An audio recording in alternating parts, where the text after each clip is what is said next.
आपण इथं प्रेस कॉन्फरन्ससाठी आला त्याच्याबद्दल मनापासून सर्वांचे धन्यवाद. आज आपल्याला बोलवण्याचं एक विशेष कारण आहे. पाठीमागे ज्यावेळेस आपण भेटलो होतो त्यावेळेस एक विशेष आदेश आपण पारित केला होता आणि आपल्या माध्यमातून तो सर्वांपर्यंत पोहोचला ही चांगली गोष्ट आहे. फूड अँड ड्रग ॲडमिनिस्ट्रेशन याच्यामध्ये जशा दोन विंग आहेत, एक ड्रगच्या बाजूला आणि दुसरं फूडच्या बाजूला. आपण दोन्हीकडे काम करत असतो.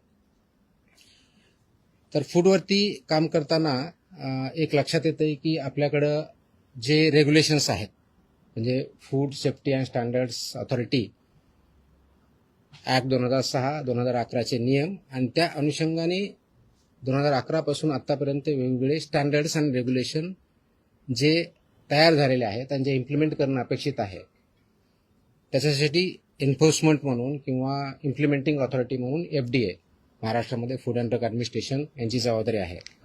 त्या कायद्याअंतर्गत फूड सेफ्टी कमिशनर म्हणून मी काम करतो. इथे जे कोणी ह्या पदावरती व्यक्ती काम करतं तर फूड सेफ्टी म्हणून करतं.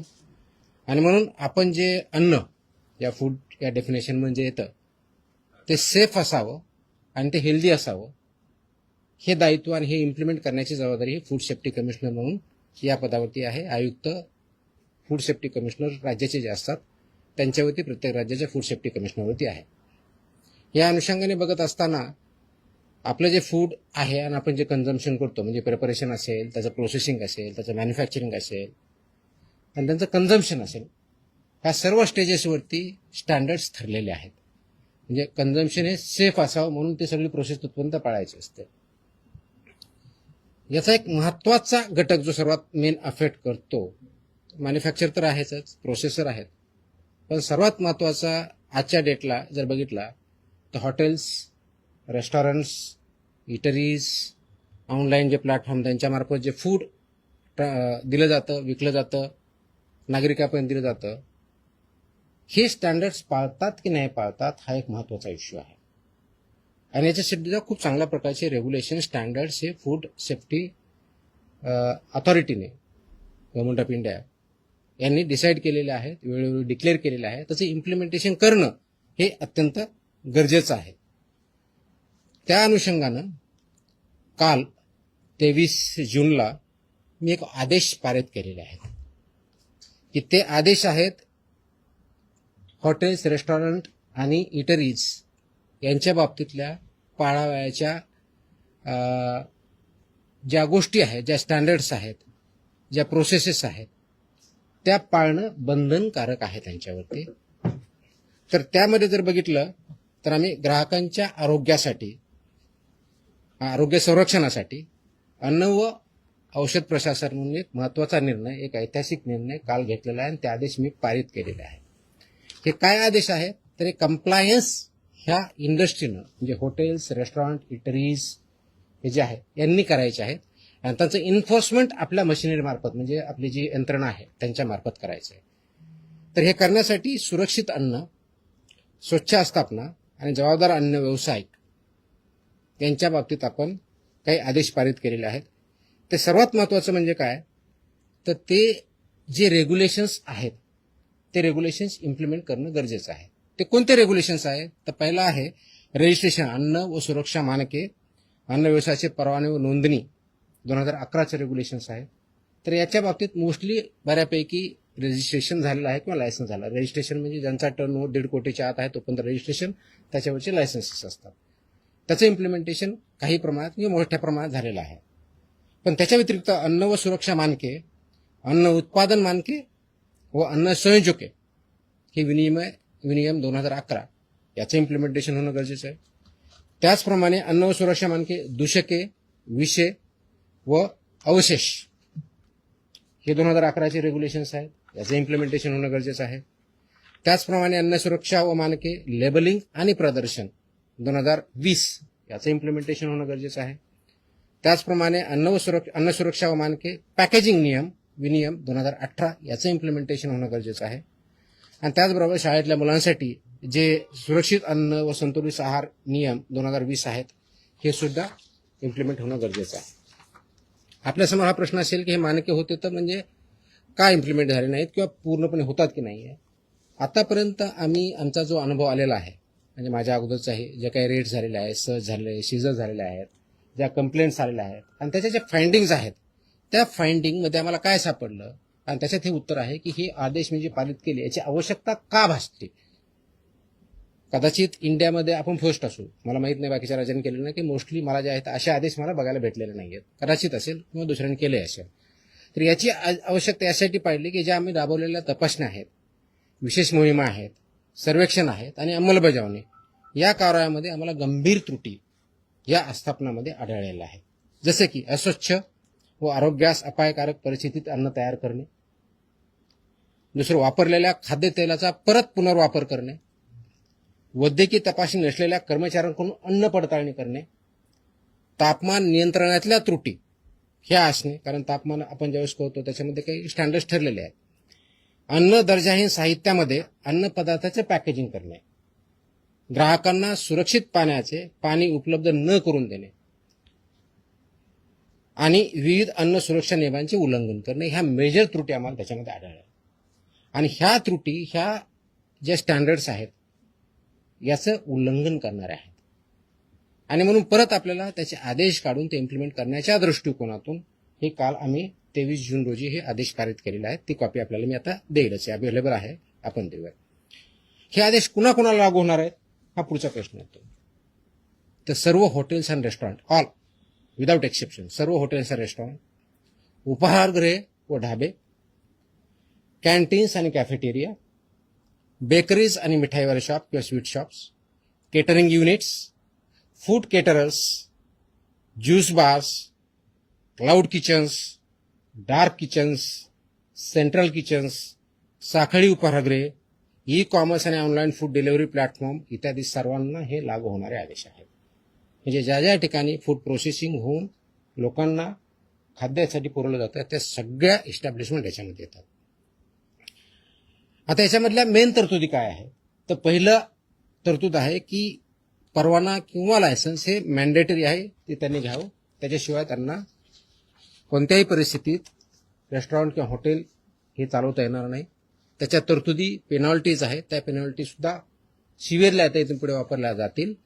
त्याच्यामध्ये अगदी 10 लाख विदाउट परमिशन चालू एखादे इस्टॅब्लिशमेंट असेल तर 10 लाखापर्यंत दंड आहे, परत प्रॉसिक्युशन आहे. ह्या सगळ्या गोष्टीचा आपण वापर करणार आहोत.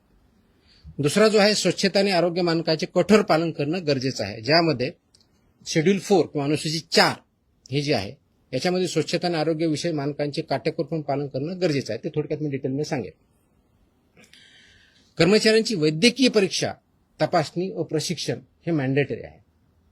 कारण जर कर्मचारी किंवा फूड हँडलर जर त्याला काही डिजीज असेल तर तो पास ऑन होऊ शकतो. म्हणून यासाठी मानकं ठरलेलं आहे. तर त्यांचं अॅन्युअल चेकअप झालं पाहिजे, त्याच्या पर्टिक्युलरली कोणत्या कोणत्या टेस्ट झाल्या पाहिजे ते आपण त्याच्यामध्ये मेन्शन केलेलं आहे.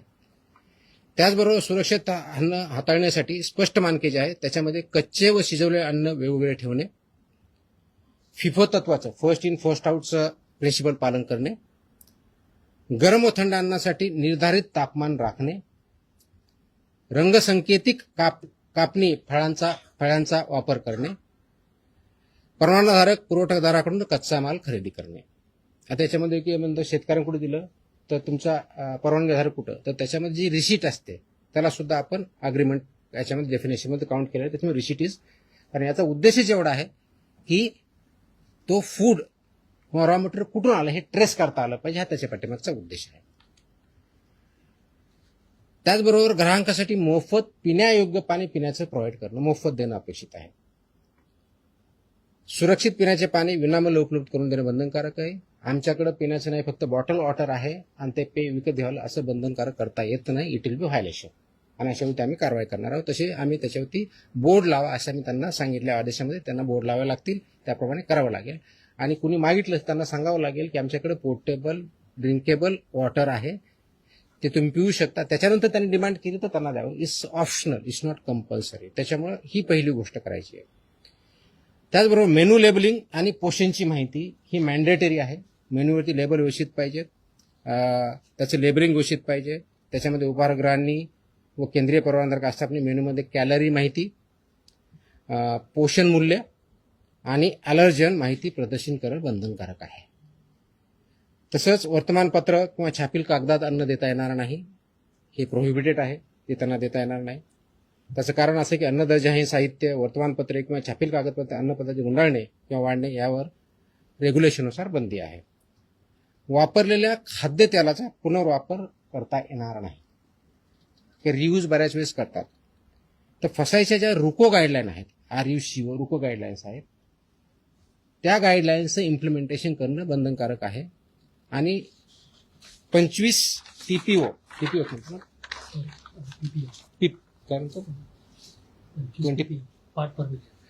त्याच्यावरती जर गेलं तर ते वापरता येत नाही. आता ठळकपणे आपलं टेक्निकलच्या ऐवजी नॉर्मल भाषेत म्हणायचं तर त्या तळतानी किंवा तेल जे आहे हे ज्यावेळेस करतात त्यावेळेस फ्लेम्स येतात, तर ते 25% जास्त असतं. वास यायला लागला 25% वरती असतं. काळं दिसायला लागलं 25% वरता, विच इज डेंजरस. त्याचे प्रिव्हेंट ते वापरताच येत नाही. ते करण्यासाठी एजन्सीज आहेत, त्यांना ते सेल करायचे आणि त्याने ते मार्केटच्या बाहेर न्यायचं आहे. एकाने कोणतरी विकायचं, दुसऱ्याकडे वापरायचं किंवा दुसरा यूज करणार त्याला द्यायचे, हे याच्यामध्ये बंधनकारक आहे. त्याच्यामुळे रुको गाईडलाईनचं सुद्धा इम्प्लिमेंटेशन करणं अपेक्षित आहे. नवी गोष्ट आहे की ऑनलाईन विक्री होणाऱ्या अन्नपदार्थाबाबत परवाना क्रमांक प्रत्येक ठिकाणी लागेल, कॅलरीची माहिती लागेल, अलर्जींची माहिती लागेल, आणि जेवढे त्यांचे किचन असेल तर प्रत्येक किचनला इंडिव्हिज्युअल परवानग्या त्यांना घ्यावा लागेल. मोठ्या ज्या आस्थापना आहेत, पर्टिक्युलरली 50 करोडच्या वरच्या ज्यांचा टर्नओव्हर आहे, त्यांनी फसाईच्या मान्यताप्राप्त ज्या संस्था यांच्यापर्यंत पासून हे ऑडिट बंधनकारक आहे, त्यांना ऑडिट करून घेणं. इयरली त्यांनी ते मॅन्डेटरी ऑडिट पूर्ण सगळ्या प्रोसेसेसचं हे करणं अपेक्षित आहे. ह्याही गोष्टी आपण करतोय. तर हे करण्यासाठी काय आवश्यकता आहे, तर हे करत असताना आमचा उद्देश त्या संस्थांना, हॉटेलधारकांना किंवा व्यावसायिकांना थ्रेट करणं नाही आहे. तर आमचा उद्देश आहे की प्रामाणिक व्यवसायांना संरक्षण द्यायचं आणि नियमन करणाऱ्यावरती कठोर कारवाई करायची, हा आमचा उद्देश आहे. त्याचं कारण हे पूर्ण लाईफ नागरिकांच्या जीवनाशी हे पूर्णपणे निगडीत आहे. अगदी लहानात लहान बाळापासून तो वयोवृद्ध माणसापर्यंत याचा डेली संबंध येत असतो. आणि म्हणून फक्त हा केवळ एक कारवाईसाठी नसून राज्यातील प्रामाणिक व जबाबदार अन्न व्यवसायांना प्रोत्साहन देण्यासाठी सुद्धा आहे. नियमांचे पालन करणाऱ्या आस्थापनांना ग्राहकांचा विश्वास वाढेल आणि संपूर्ण क्षेत्राची गुणवत्ता उंचावेल, हा त्याच्या पाठीमागचा उद्देश आहे. आणि हे जर केलं नाही तर 2006च्या कायद्यातल्या आणि त्या अनुषंगाने जे रेग्युलेशन्स आले त्याच्या दंडात्मक प्रोव्हिजन्स आपण त्याच्यामध्ये वापर करणार आहोत. ही विशेष मोहीम आम्ही आत्ता चालू करतोय, पण हे कायमस्वरूपी राहणार आहे. म्हणजे सुरुवात आतापासून करतोय, एक स्पेशल ड्राईव्ह म्हणून काम करतोय, पण ही कायमस्वरूपी 12 महिने चालणारे मोहीम असणार आहे. आणि हे पूर्ण महाराष्ट्रभर सर्व सहायुक्त, सर्व FSO, सर्व जॉईंट कमिशनर कालच आम्ही आदेश दिलेले आहेत. आज मी थोडीशी विषय घेऊन त्यांना सांगितलेलं पण आहे. तर स्वच्छतेपासून, पिण्याच्या पाण्यापासून ते किचनपर्यंत सगळ्या गोष्टी होतील. हे करण्यासाठी कुणाला काही कंप्लेन आले तर आम्ही 4 त्यांना ऑप्शन्स दिलेले आहेत. आपला जो टोल फ्री नंबर आहे तो दिलेला आहे, फसाईचा टोल नंबर दिलेला आहे, फॉस्कॉस मोबाईल ॲप आहे, आणि संबंधित कार्यालयात सुद्धा किंवा मेलच्या माध्यमातून सुद्धा आपल्याला यामध्ये कंप्लेन करता येईल, ह्या दृष्टिकोनाने बघतोय. आता थोडक्यात डिटेल्स, कारण आपल्याला थोडं टेक्निकल जर वाटलं असेल तर उदाहरणार्थ म्हणून तुम्हाला काही बाबी सांगतो की अन्न व्यवसाय चालकांची कर्तव्य जबाबदाऱ्या काय काय असाव्या, त्याच्यामध्ये गोष्टी दिलेल्या आहेत. तर त्या बाबतीत बघितलं तर आरोग्यविषयक पद्धतीचे पालन करणे करताना विनियम 2.1.2 आहे. याच्यामध्ये केटरिंग कशी करावी हे पण ठरलेलं आहे. कार्यालयासाठी उत्तम स्वच्छता उत्पादन पद्धती कशी असावी हे पण ठरलेलं आहे. प्रत्येक प्रयोगास लागू अशा तपशीलवार आवश्यकता अशा गाईडलाईन्स आहेत त्या पण ठरलेल्या आहेत. आता जस्ट एक तुम्हाला एक्झाम्पल घेऊन किचन कसं असावं याच्यामधील माहिती देतो. स्वयंपाकघर कसं असावं, सर्व अन्न तयार करण्यात येणाऱ्या ज्या आहेत त्या जागेच्या भिंती व फरशा ह्या टाईल्सच्या पाहिजेत. भिंत आणि फरश म्हणजे खालची, हे दोन्ही लागणार आहे. फक्त तुम्हाला खाली टाईल्स असून चालणार नाही, भिंतीला पण टाईल्स लागतात. त्या वॉशेबल असाव्या लागतात, कारण ते वॉश करता आलं पाहिजे. त्याच्यातून कोणत्याही प्रकारचं मिक्सचर होणार नाही, अडल्टरेशन होणार नाही किंवा पॉयझनस सबस्टन्सेस जाणार नाही, हे अपेक्षित आहे.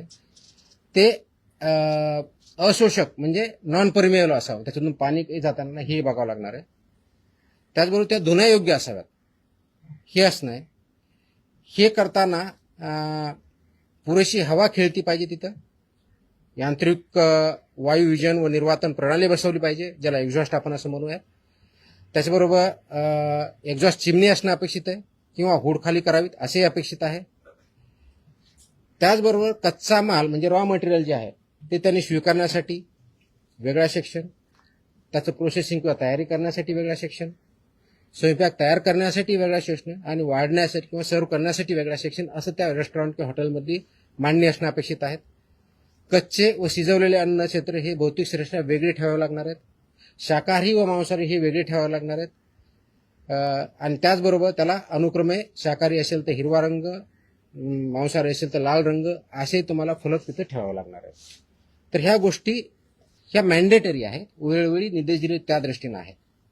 आणि हे काम करत असताना स्वयंपाकगृहात प्रवेशद्वारी पाणी, द्रवसाबण, टॉवेल, ड्रायर अशी व्यवस्था पूर्णपणे असणं अपेक्षित आहे. सो दॅट तिथं ज्यावेळेस कोणता ग्राहक जाईल तर त्याला ह्या गोष्टी अवेलेबल पाहिजेत, जेणेकरून जेवताना किंवा तिथलं फूड कन्झ्युम करताना त्याला ती फॅसिलिटी असणं अपेक्षित आहे.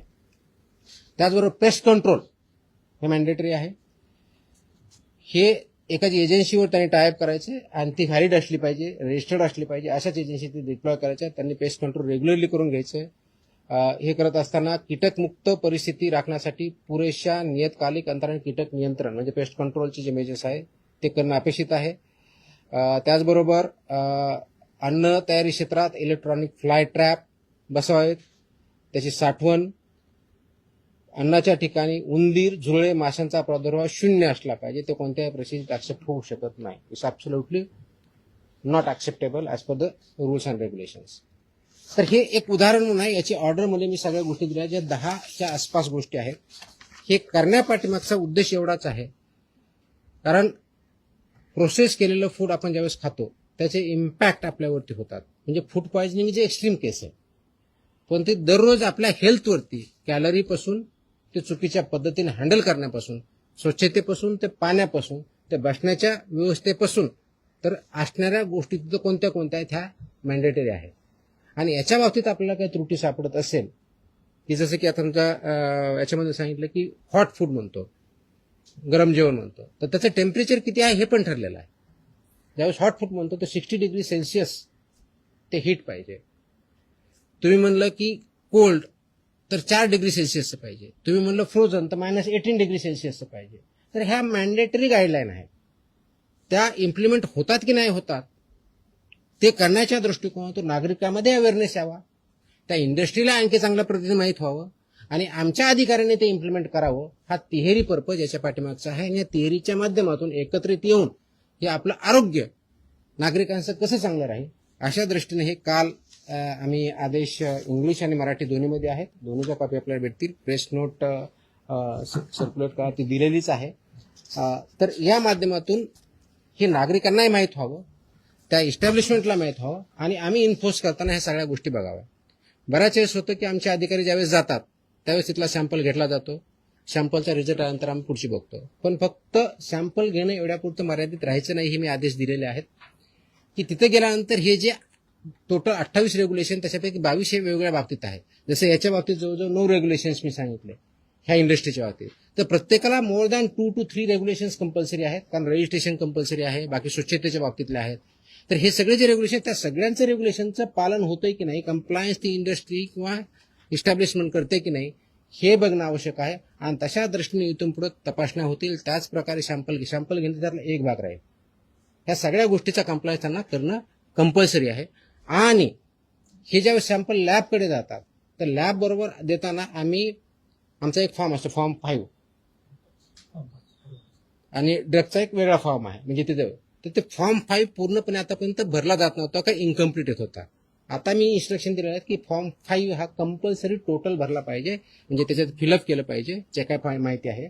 त्याचबरोबर एक ॲडिशनल नोट पण त्याच्यात लिहिली पाहिजे की हे जे रेग्युलेशन्स आहेत हे रेग्युलेशन पाळले जातात की नाही, इनकम्प्लीट पाळले जातात का, कम्प्लीट पाळले जातात का, कम्प्लीट व्हायोलेशन केलं जातं, याचे डिटेल्स त्याच्यामध्ये येतील. त्याचं कारण असं आहे की बऱ्याच वेळेस लॅबमध्ये ज्यावेळेस रिपोर्ट जातात तर रिपोर्टमध्ये फक्त इन्ग्रेडियंटच्या आधारे त्याचा रिझल्ट येतो. वास्तविक बघता फक्त तेवढ्या पुरतं मर्यादित नाही. तसं असतं तर टेक्निकल जो तिथला असिस्टंट आहे किंवा सायंटिस्ट आहे यांनी तो रिपोर्ट दिला असता. त्याच्याऐवजी तिथं गव्हर्नमेंट, ज्याला GA म्हणतो, गव्हर्नमेंट अनालिस्ट, हा रिपोर्ट देतो. त्याचा उद्देश असा आहे की एका बाजूला ज्या गाईडलाईन्स आपल्या मॅन्युअल्स त्याच्या बाबतीतच्या लॅबच्या बाबतीतले पण मॅन्युअल्स आहेत, हा टेस्ट रिपोर्ट काय सांगतो आणि तिथली ओव्हरऑल कंडिशन्स अँड व्हायोलेशन्स काय झालेले ह्या दोन्हीच्या गोष्टीचं अनालिसिस करून त्यांनी अनालिटिकल रिपोर्ट देणं अपेक्षित आहे. Just to give an example की एखाद्या डेअरी प्रॉडक्टमध्ये किंवा हॉटेलमध्ये आपण गेला, तुमचा टेस्ट एकदम चांगला, आपण बघतो खूप चांगली टेस्ट आहे, त्याचे रिझल्ट स्टँडर्ड येतात. किचनमध्ये गेलं तर तुम्हाला पूर्णपणे अस्वच्छता जसे टाईल्स दिसत नाही, तिथं सेपरेट पाणी म्हणजे भाजी हे करण्यासाठी पोर्टेबल वॉटर नसतं, नॉर्मल कोणतरी वापरलं जातं. तर हे तुमच्या अनसेफ फूडच्या डेफिनेशनमध्ये येतं. म्हणजे जरी तुमच्या प्रॉडक्टची टेस्ट म्हणजे तुमचा रिझल्ट हा जर आला की स्टँडर्ड आहे, पण ह्या जर कंडिशन असेल तर तुम्हाला त्या कंडिशन ह्या अनालिसिसमध्ये कन्सिडर करणं अपेक्षित आहे. आणि म्हणून मी सगळ्या लॅबची पण मीटिंग घेतली आहे. माझ्या अधिकाऱ्याने ते समजून सांगितलेलं आहे की तुमच्या ज्या डेफिनेशनचं अनालिसिस करताना फक्त टेस्ट रिझल्ट पुरतं मर्यादित न राहता हा ज्या फॉर्मच्या कंडिशन हे तुम्हाला कन्सिडर करणं as per the guidelines mandatory आहे, त्या पण कन्सिडर केल्या पाहिजे. आणि जो आमचा सॅम्पल घेतो त्यांनी सुद्धा त्यामध्ये कंडिशन त्या जी काय परिस्थिती आहे तिथली टाकली पाहिजे, जेणेकरून त्याचं अनालिसिस करेक्ट आहे. त्याच्यामुळं जे फूड आहे ते योग्य आहे की अयोग्य आहे, स्टँडर्ड प्रमाणे आहे की नाही आहे, आणि तिथलं कंडिशन फुलफिल होतात की नाही हे बघितलं जाईल. पर्यायानं जो कंझ्युमर आहे त्या कंझ्युमरला ते योग्य ती माहिती भेटेल आणि त्याच्या माध्यमातून त्याची हेल्थ आपण चांगली करू. म्हणून उद्देश आपण जो ठेवलेला आहे की पूर्णपणे नागरिकांचं आरोग्य हे चांगलं राहो अशा दृष्टिकोनातून आपण ते काम करतोय. आणि म्हणून ह्या मोहिमेला आम्ही नावच दिलेलं आहे की त्याला सुरक्षित अन्न निरोगी महाराष्ट्र किंवा सुरक्षित महाराष्ट्र अशा दृष्टीचं हे मोहीम आहे, ती परमनंट राहणार आहे. आणि माझी ही विनंती आहे, आवाहन आहे या इंडस्ट्रीला की प्लीज फॉलो ह्या सगळ्या ज्या गाईडलाईन्स आहे, स्टँडर्ड्स आहे ते फॉलो करा. याचा कंप्लायन्स केलं तर you don't have anything to fear, but if you don't follow it you have nowhere to hide. अशा दृष्टीचे आदेश पारित झालेले आहेत. मला वाटतं की याचा इम्पॅक्ट डेफिनेटली होईल आणि ते इम्प्लिमेंटेशन करण्याच्या दृष्टिकोनातून FDA अक्रॉस महाराष्ट्र काम करत आहे. थँक्यू.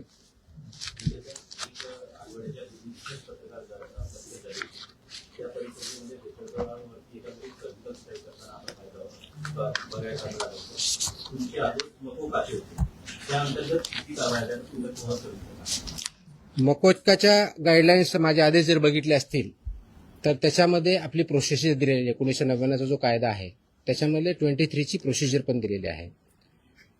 ते करताना तो गुन्हा केला त्याच्या अगोदर झालेला आहे का, त्याची हिस्ट्री काय, त्याचे अँटीसिडंट्स काय आहे, त्याचे FIR काय आहेत, आणि हे असल्यानंतर त्याची अप्रुव्हिंग ऑथॉरिटी ही काय PI नाही, ती DIG लेवलची ऑथॉरिटी आहे. तर अशा काही 4-5 केसेस बिल्डअप झालेल्या आहेत, पण फायनल मकोका अजून त्याच्यावरती इन्व्होक झालेला नाही, कारण ते इन्व्हेस्टिगेशनचा मॅटर आहे.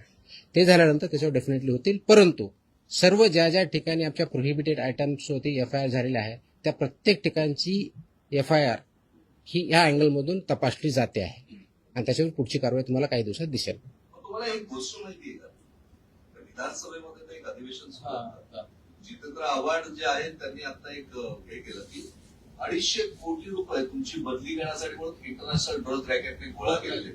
काय भानगड काय म्हणजे ही तुम्हाला काही माहिती आहे का, म्हणजे ड्रग माफिया आणि तुकाराम मुंडे काही जर समजत नाही. आयडिया नाही, काय आयडिया नाही. I am hearing from you, मला काय आयडिया नाही. म्हणजे त्यांनी बोललं तर त्यांना तुम्ही विचारलं पाहिजे, मला विचारून काय करणार आहे. बदली करण्यासाठी I have no idea, I have no comments. Drug माफियांना तुम्ही हात वगैरे लावलाय का, काही प्लॅनिंग केलं? मी माझ्या महाराष्ट्रात जेवढे मॅन्युफॅक्चरर्स आहेत, फूडवाले असतील, ड्रग्जवाले असतील, त्यांना इंडस्ट्रियलिस्ट किंवा एंटरप्रेन्योर म्हणतो. चुकीचे करणारे असतील तर त्यांना माफिया म्हणून ट्रीट केलं जाईल, कारवाई केली जाईल. किती महिने राहण्याचा प्लॅन करून तुम्ही खाल्ले? Sorry? इतरांना विचारतात. सॉरी, किती महिने राहण्याचा प्लॅन करून केला? आय थिंक प्रेस कॉन्फरन्सच्या बाहेरचे विषय आहेत हे आता. तर एक लॅबचा विषय असा होता की एफडीएच्या आता जे पायदुनीचं मॅटर झालं कलिंगडामधून विषबाधेच्या संदर्भात जुनं आहे. पण त्याच्यात एफडीएच्या लॅब ज्या आहेत त्या टेस्टिंगसाठी सगळ्या पद्धतीच्या एवढ्या एफिशियंट नाही किंवा रिपोर्ट लवकर मिळत नाही, पाण्याचा अनालिसिस लवकर. ही फॅक्ट आहे की रिपोर्ट लवकर भेटत नाही, त्याचा मी आढावा घेतलेला आहे. आपल्याकडे सध्या 3 प्लेसेसला लॅब आहेत असं सांगितलं जातं. एक नागपूरला सांगितलं जातं, एक छत्रपती संभाजीनगरला आणि तिसरी इथे. या तिन्ही ठिकाणी आपल्याकडं ड्रग आणि फूड या दोन्ही लॅब आहेत. याचं थोडं करेक्शन आहे, ह्या 3 नाहीत, आपल्याकडे 5 लॅब आहेत. पहिली गोष्ट ह्या 3 आहेत, प्लस पब्लिक हेल्थ लॅबोरेटरी पुण्याला आहे आणि BMC कडे आपली एक स्टेट फूड लॅबोरेटरी अशा 5 लॅब आहेत. येतोय त्याच्याकडे. प्रेस कॉन्फरन्सचा विषय म्हणून विचारतो. विचार ते बोलतोय, मी तेच बोलतोय.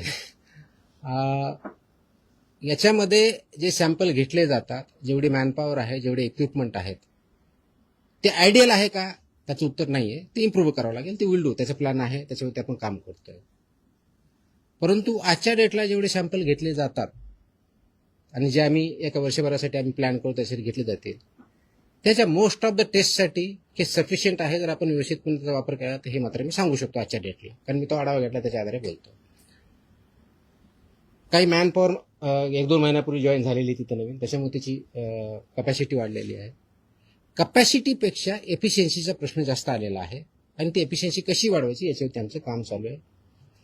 मे मधले रिझल्ट तुम्हाला, जून मधले रिझल्ट, आता जो महिना आहे याचे सॅम्पल केलेले टेस्ट हे अगोदरच्या महिन्यापेक्षा बऱ्याच पटीने वाढलेले तुम्हाला दिसतील. क्वालिटीवरतीही काम चालू आहे, स्पीडवरती चालू आहे, एफिशियन्सीवरती चालू आहे. थोडेसे मॅनेजमेंटचे issue, we are sorting it out. आणि एका वर्षभरामध्ये आणखी चांगलं इक्विपमेंट, ज्याला हाय एंड इक्विपमेंट म्हणतात, HEE, ते इन्स्टॉल करण्याची आमची तयारी आहे. प्लस 4 ठिकाणी पैकी 3 ठिकाणचं बांधकाम पूर्ण झालेलं आहे सिव्हिलवर. तिथं आपल्याला चालू कसं करता येईल हे बघूया. त्याच्यामध्ये यवतमाळचं एक आहे, आय थिंक नाशिकचं दुसरं आहे, तिसरं पुण्याची एक आहे आणि पेन या ठिकाणी कामकाज चालू व्हायचं आहे. त्याच्यामुळे त्याचं काम चालू आहे, पण ते स्पीडअप आपण करतोय. आणि सो दॅट मॉडेल आणि आयडियल लॅब्स कशा राहतील या दृष्टीनं याच्यावरती आपण काम करतोय. एक विचारायचं होतं, विधानसभेत सुद्धा तुमच्या चर्चा सुरू आहे.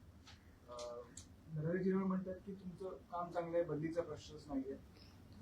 सुधीर मुनगंटीवार म्हणाले की तुमच्या नावातला जो टी आहे त्याचा अर्थ टायगर आहे.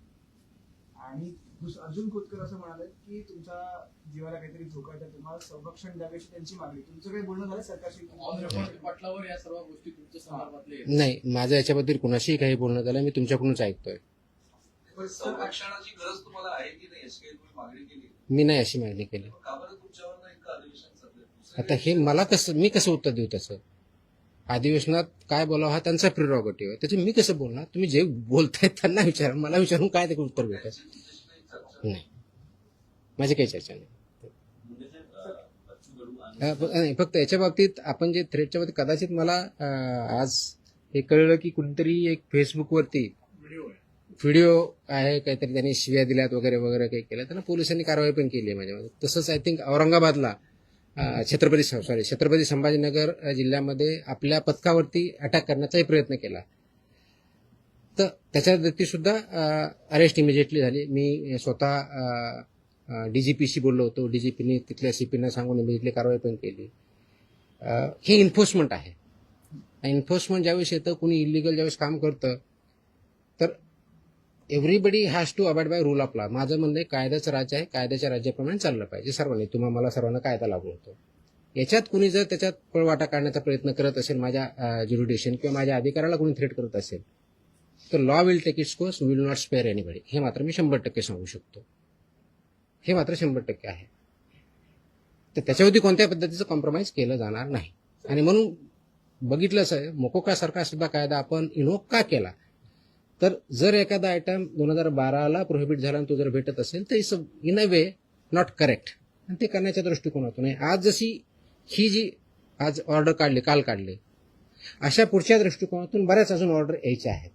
त्याच्यावरती काम चालू आहे आणि त्या प्रत्येक सेक्टर वाईज येतील आणि त्याचा इम्पॅक्ट सोसायटीवरती ॲट लार्ज होणार आहे. आणि ते करण्याच्या दृष्टीनंच आम्ही काम करतोय, होलिस्टिक दृष्टिकोन करतोय. कोणी वाईट किंवा चांगल्या दृष्टिकोन, ही इंडस्ट्री आहे, एंटरप्राइज आहे, जीडीपी ग्रोथ होणं गरजेचं आहे, त्याचे त्यांचं कॉन्ट्रीब्युशन आहे, पण ते as per the rules and regulation झालं पाहिजे, कायद्यानुसार झालं पाहिजे. कायद्याचं व्हायोलेशन करून कुणी पैसे कमवण्याचा प्रयत्न करत असेल, कुणी थ्रेटन करून किंवा ब्लॅकमेल करण्याचा प्रयत्न असेल, तर they will not be spare. This much I can say. एक पुढचाच प्रश्न होता. मुंबईची जर कल्चर आपण पाहिलं तर काही वर्षांपूर्वी, 15-1 वर्षांपूर्वी स्टेपल फूड वडापाव, गेल्या काही 10 वर्षांमध्ये ते बदलून तुम्हाला एव्हरी कुठेही गेला तरी तुम्हाला इडली वडा हा मिळतो. आणि त्याचा मेन सोर्स जो आहे तो धारावीतून येतो. आणि ते धारावीतलं काही फॅक्टरीज नसतात, ते घरगुती असतात आणि ते कलेक्टिव्ह होऊन मुंबईत वाटली जातात. ते तुम्ही कसं काय फिगर? सगळ्याच ठिकाणी मी जर सांगितलं की 1.5 कोटीच्या खालचे जे असे रजिस्ट्रेशन आपण देतो, त्याच्या गाईडलाईन्स माझ्या ज्या ऑर्डरमध्ये बघितलं, शेड्यूल आम्ही लावलेलं की त्यांनी काय काय करणं अपेक्षित आहे. जिथं गायडन्स पाहिजे आम्ही गायडन्स पण करायला तयार आहे. आमचे अधिकारी जाऊन गायडन्स करतील, ट्रेनिंग देतील, हे इम्प्लिमेंटेशन करायचे यासाठी आहे की हा प्रश्न फक्त एका युनिटचा किंवा एका माणसाचा किंवा एका हॉटेलचा किंवा एका रेस्टॉरंटचा नाही आहे. हा पूर्ण 13 कोटी जनता जी आहे त्या सगळ्यांचा प्रश्न आहे. आणि हे डिपेंडंट ऑन इच अदर आहेत. म्हणजे आपल्याला हॉटेल पण पाहिजे, इटरीज पण पाहिजेत आणि कंझ्युमर पण पाहिजेत. पण हे सगळं करताना जे स्टँडर्ड्स आहेत, मानके आहेत, त्यानुसार चाललं पाहिजे. ते बऱ्याच लोकांना माहीत पण नाही.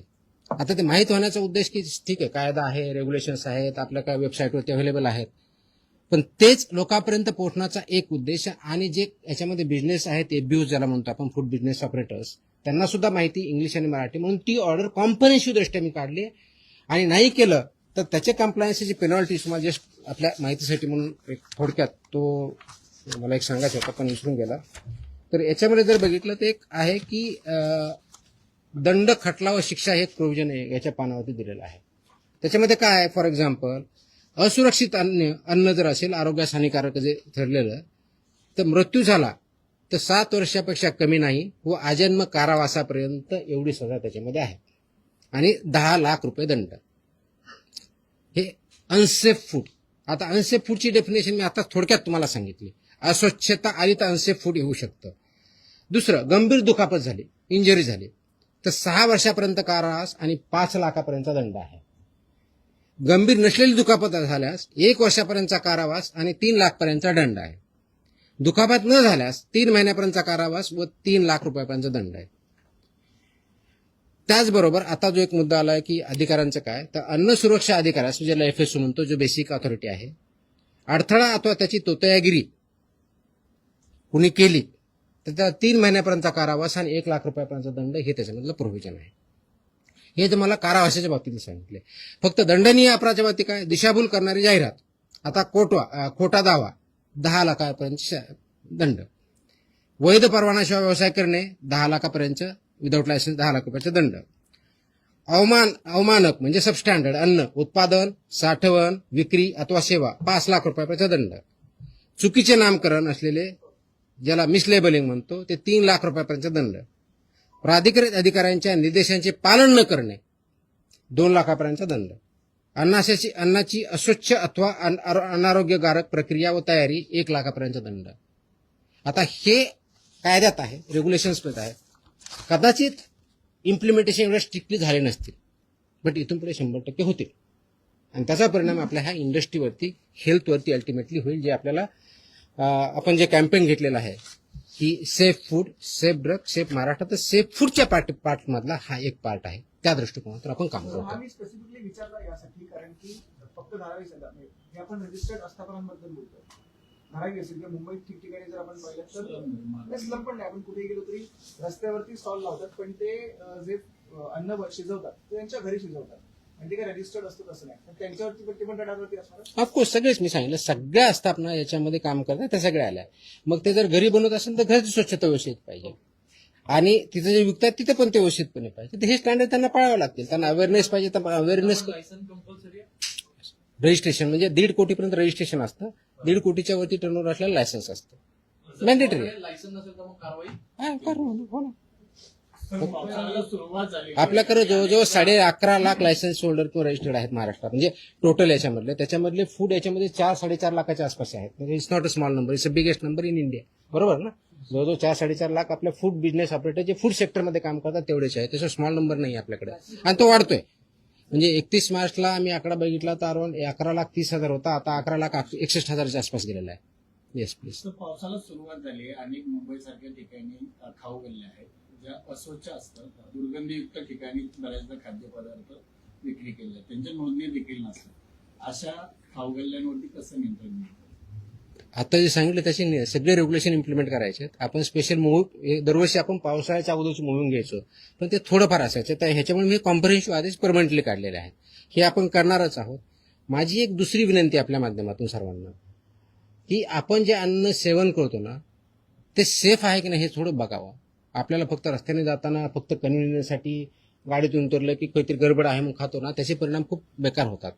तो सेफ आहे की नाही पहिलं तर बघा. ते रेस्टॉरंट वगैरे रजिस्टर्ड आहे की नाही, त्याच्यावरती मॅन्डेटरी आहे. समोर दरवाजाला त्यांनी रजिस्ट्रेशनचं सर्टिफिकेट लावणं मॅन्डेटरी आहे. नसेल तर ते आम्हाला कळवा, आम्ही तशी कारवाई करू.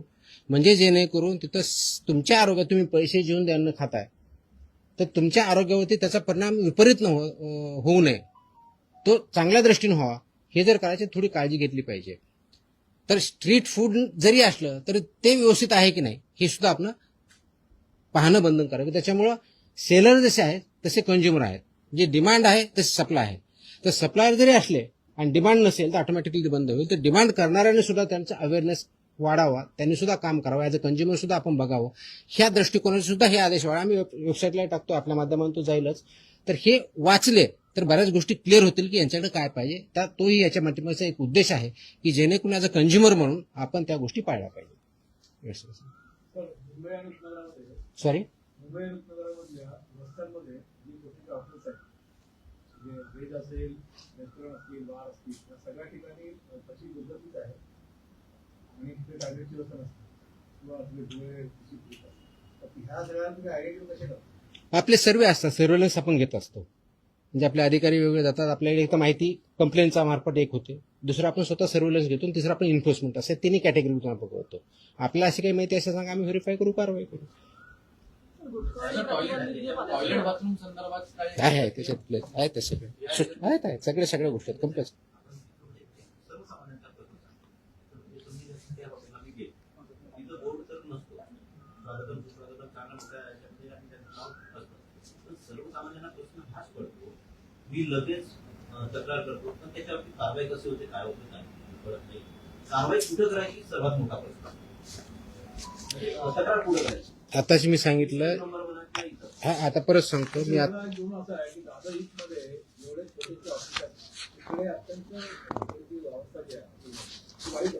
करू आम्ही सगळे जे कोणते असतील सगळ्यावरती करू, काहीच अडचण नाही. हीच अवस्था सगळ्या ठिकाणी आहे. पण दादा कंप्लेंटच्या बाबतीत मी सांगितलं आपल्याला 4 ऑप्शन दिलेले आहेत आणि काही दिवसामध्ये पुढच्या आठवड्यापासून आम्ही एक आता आजच आम्ही टेस्ट केलेली आहे, वेब लिंक तयार केलेली आहे. त्याच्यामुळे तुम्हाला त्याच्यावर डाउनलोड केले की मोबाईलवरून करता येईल, एवढी व्यवस्था केली. पण त्याला एक 8-1 दिवस लागतील आणखी, कारण ते टेस्टिंग अधिकारी टेस्टिंग करतायत, त्याच्यावरती ट्रायल चालू आहे, ड्राय रन चालू सध्या. एक 8-1 दिवसामध्ये ते पण लागेल.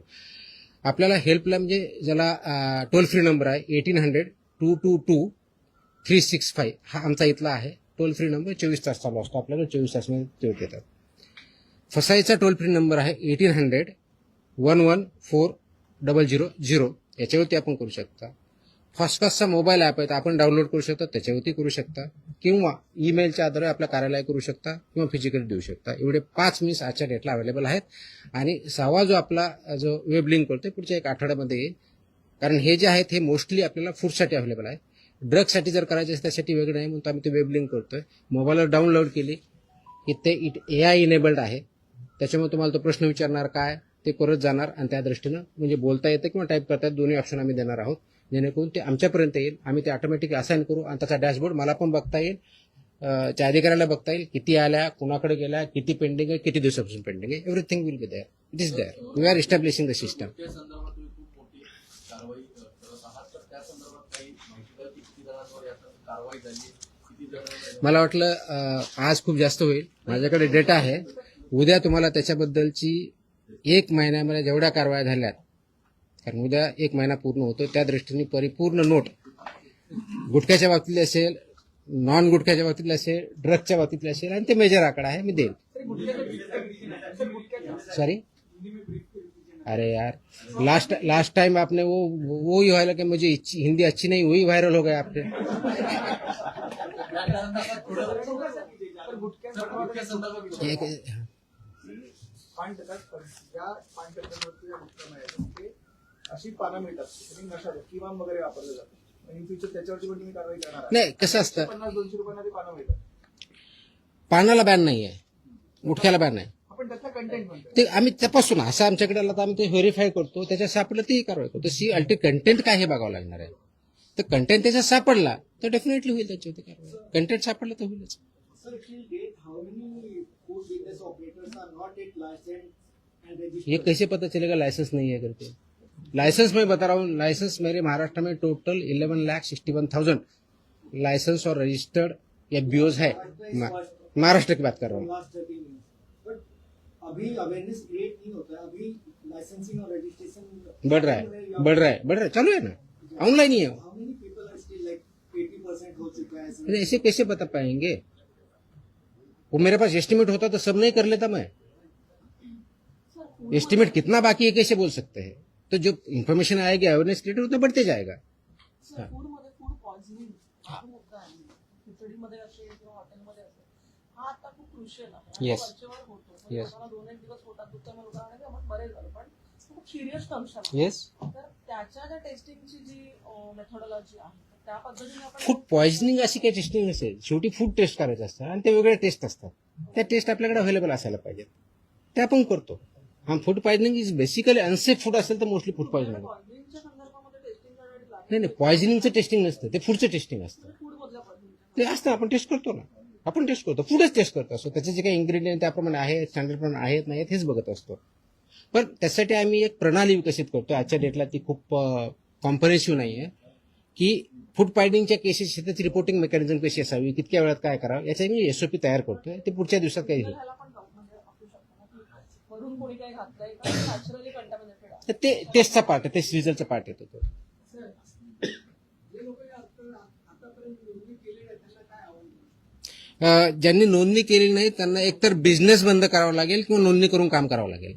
तर माझी विनंती आहे की जे याच्यामध्ये काम करतायत तर त्यांनी एकतर नोंदणी करून घ्यावी आणि आपला बिझनेस जे काही स्टँडर्ड्स आहेत त्याप्रमाणे चालवावा किंवा आपला धंदा बंद करावा. अन्यथा 10 लाखापासून 10 लाखापर्यंत पेनल्टी आहे, त्याचे आम्ही प्रोव्हिजन वापरायला सुरुवात करतोय. आता तुमचे खूप जास्त प्रश्न होत आहेत. तुम्ही 1 महिना झाला म्हणतात जवळपास review होऊन. तुम्हाला काय वाटतं पहिले जे आयुक्त निवडून आले होते काही त्रुटी राहत होते काय करायचे कारण की तुम्ही आल्याच्या नंतर जे FDA एवढं अनालिटिकल स्किल माझ्याकडे नाही, ते तुमच्याकडे आहे. तुम्ही विचारा आणि तुम्ही त्याची उत्तर द्या. आप यहाँ पे कोई पूछ रहे थे. हाँ मी एकटाच हिंदी हाँ हम सब जब एफडीए में काम करते हैं तो फूड और ड्रग सेक्टर में काम करते हैं. एफडीए ये रेगुलेटर है और उसमें फूड का हर आदमी का कांटेक्ट आता है बचपन से लेके बुढ़ापे तक. और फूड का सबसे ज्यादा आजकल जो कांटेक्ट आता है जो हम खाते हैं वो होटल रेस्टोरेंट ये सब में आता है. इसके लिए रेगुलेशंस है, स्टैंडर्ड्स है, वो इम्प्लीमेंटेशन होने चाहिए. वो छोटा सा रेस्टोरेंट हो या स्टार होटल हो, ये सब के लिए स्टैंडर्ड 2011 से अब तक आए हुए हैं. 2020 2026 के भी कुछ आए हैं कि जैसे कि आपके जो इंस्ट्रूमेंट सब्जी काटने वाले कौन से होने चाहिए, स्टेनलेस स्टील का क्या चाहिए, ये सब इसमें पैकेजिंग का मटेरियल चाहिए, फूड ग्रेड वाला चाहिए, नॉन फूड ग्रेड वाला चाहिए, ये सब डिसाइडेड है. लेकिन हमने जो महाराष्ट्र में पाया है कि जो हम सर्वेलेंस करते हैं, इन्फोर्समेंट एक्टिविटी लेते हैं, जो कंप्लेन आते हैं वो हम चेक करते हैं, तो उसमें काफी हद तक ये वायलेशन पाए गए हैं कि जो फूड स्टैंडर्ड्स है अलग अलग उसका पालन नहीं किया जाता है.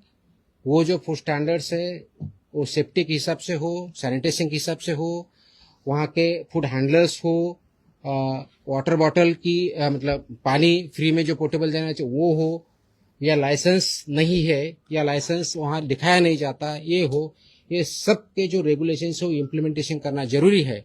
इसलिए 23 जून को कल मैंने as a food safety commissioner Maharashtra बोल के कुछ आदेश पारित किए हैं. ये that is regarding hotels, restaurants and eateries.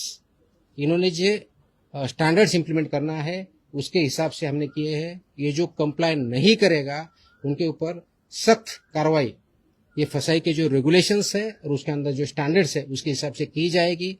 जैसे फॉर एग्जांपल अगर कोई अनरजिस्टर्ड या अनलाइसेंस भी काम कर रहा है तो उसको 10 लाख तक की पेनल्टी है.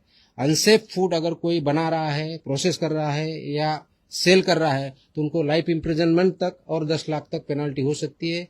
इसका इम्प्लीमेंटेशन इसके आगे बहुत सख्त तरीके से होगा. ये मेरी विनंती है, मेरा एक आह्वान है कि जो इंडस्ट्री इसमें है सबने इसका कंप्लायंस करना चाहिए. और मेरे ऑफिसर को मैंने सख्त ताकीद दी है कि ये सब इम्प्लीमेंटेशन कंप्लीट होगा, कॉम्प्रिहेंसिव होगा. अब तक जाके सिर्फ सैंपल लेके जो आते थे उतना नहीं होगा. उसके सिवा सब जितने रेगुलेशंस है वो सब रेगुलेशन इम्प्लीमेंट हो रहे कि नहीं हो रहे उसका रिपोर्ट सैंपल के साथ आएगा और उसी हिसाब से सैंपल का टेस्टिंग भी होगा, रिजल्ट भी होगा. इसका उद्देश्य है कि जो जेन्युइन बिजनेसेस है उनको कोई फियर करने की जरूरत नहीं है, डरने की जरूरत नहीं है. जो नॉन जेन्युइन है उनको बिल्कुल डरने की, छुपने के लिए जगह भी नहीं मिलेगी. इसका अंतिम उद्देश्य है कि जो ह्यूमंस है, ये सिटीजन्स है महाराष्ट्र के और बाहर से जो यहाँ आते हैं वो जो फूड खाते हैं वो फूड पूरा तरीके से सेफ हो, सिक्योर हो, जिसकी वजह से आपकी हेल्थ अच्छी रहे, इम्प्रूव हो, ना कि उसके वजह से आपको फूड पॉइजनिंग या आप उसके वजह से आपको पता नहीं, इसकी वजह से उसका आपका एडवर्स इम्पैक्ट हो। इसीलिए ये आदेश जारी किए हैं, इसका इम्प्लीमेंटेशन चालू हो चुका है। ई कॉमर्स वाले हैं जो सब ई कॉमर्स भी आया, प्लेटफॉर्म भी आया, डार्क किचन भी आया, चेन वाले भी आए, सब इसमें आए हैं। आपको जो ऑर्डर है उसमें लिखा है। अब तक कितने सर्टिफिकेट दिए गए मतलब उसको लेकर महाराष्ट्र गवर्नमेंट? अब तक एफबीओ के टोटल लगभग 11,60,000 के आसपास लाइसेंस रजिस्टर्ड एफबीओज है। उसमें से जो food industry particularly hotel restaurants इसमें जो है तो 4 लाख से ज्यादा है, तो काफी बड़ा नंबर है। लेकिन उसमें हम काम करेंगे, कंप्लायंस करेंगे और लोगों की हेल्थ बढ़ाएंगे।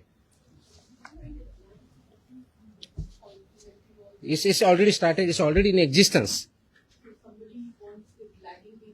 So that's what we have taken a special drive. वो आज कल से चालू होगा स्पेशल ड्राइव इंस्पेक्शन का, उसमें से भी देखा जाएगा। सो मेरा ये मानना है कि जो इसमें कंप्लाई कर रहे हैं उनको कोई जरूरत नहीं है, जो कंप्लाई नहीं करे प्लीज कंप्लाई करे, तब तक आपका जो भी बिजनेस है बंद रखे, कंप्लाई करके आपका चालू करें।